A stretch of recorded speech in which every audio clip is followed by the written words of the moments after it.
Okay, so we recently just got the James Bond gameplay review, and honestly, there are a couple of things I have to say about this review that are amazing. And one major thing that's like a really big issue, I'm sure you all noticed, as most of you wouldn't know this because I haven't said it before, but I'm a massive James Bond fanboy. I've literally watched the whole collection of movies from James Bond with Daniel Craig's iteration of the character as 007.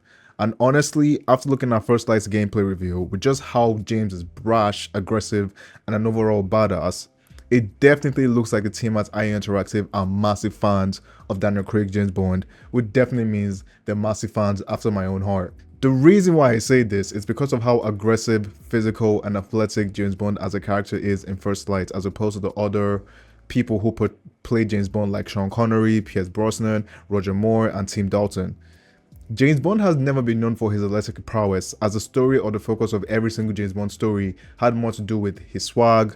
Please, who even says swag in 2025? It's crazy. His confidence and how much of a gentleman he is, or a ladies' man, as opposed to him just actually really being a ruthless killer slash assassin, as he is in the Daniel Craig movies, which I would probably say is probably my best portrayal of James Bond because I like just how ruthless he can be. So yeah, that's a massive good thing I love about this gameplay showing. Another thing I really liked in the gameplay review had more to do with how they paid a lot of attention to detail in regards to just how James Bond moves, how his hair flows. And this is coming from someone who isn't really the biggest fan of the whole RT hair thing because honestly I think it's a waste of time.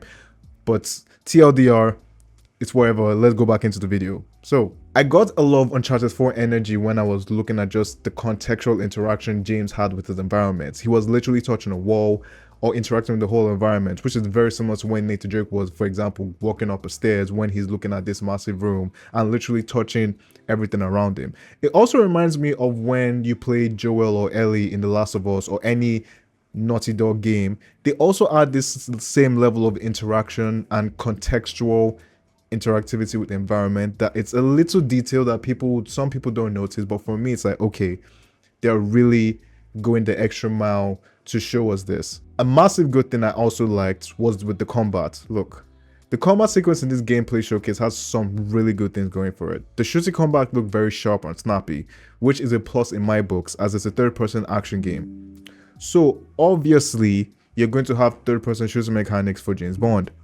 But I was also surprised with just how the melee combat in this game was. It literally felt like a mix between Shifu, Sleeping Dogs, and add a little bit of Uncharted into it, with just how James was implementing environmental fighting as you see him using all the things around him to actually wipe the enemy's ass.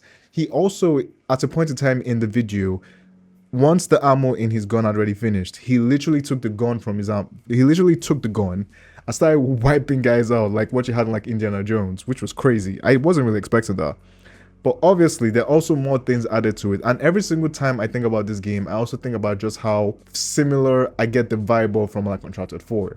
Like even, for example, even when Nathan Drake is swinging off a ledge and he's about to land, he lands on an enemy with a blow, takes the gun and starts shooting. It's very similar in that regard. Obviously, it's a James Bond game, so it's not your Tomb Raider-esque, Uncharted-esque sort of setting, but it's clear that the people at IO Interactive are massive fans of Uncharted 4, so of course this is going to be a big thing. Now, let's finally address the elephant in the room with the showing, and obviously I'm talking about the frame rates. Look, the one good thing about us seeing just how bad the frame rates could potentially get, especially on the PS5 Pro, or I think this was the base PS5, had more to do with us actually seeing the frame rate drop. So this is clearly not a perfect game. This is clearly not a demo that has just been curated for us to just see that, oh hey, look, this is a perfect demo, there's nothing wrong with this demo, it's going well, it's going flawlessly, and this is what you can expect on day one, which never ends up being the case. Do I have to remind you guys of what happened with Cyberpunk 2077?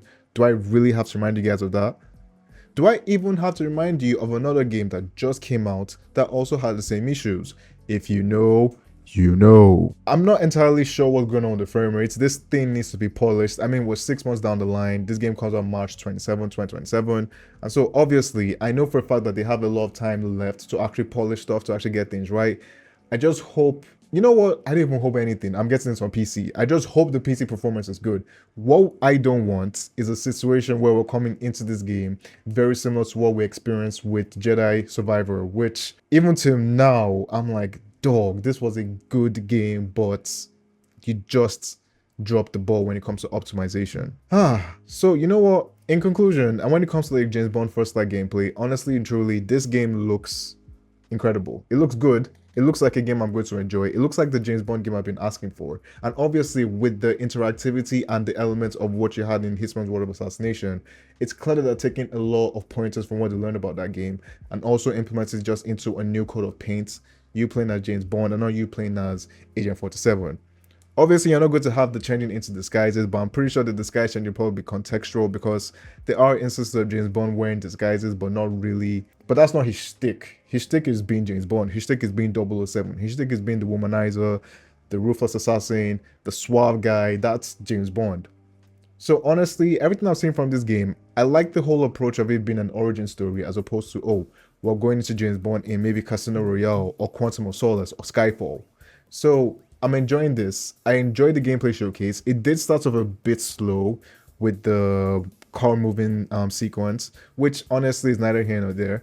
But I know for a fact that IO Interactive is going to do a very good job with this game. I just hope going down the line, when we're closer to the release dates, optimization is handled at least to the best degree it could possibly be, and we'll probably be in a better state for that.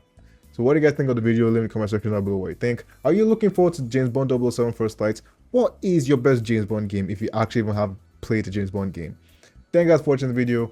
I'm gonna hope to hear from you soon. Like, comment, subscribe, and I'm gonna see you on the next one. Peace.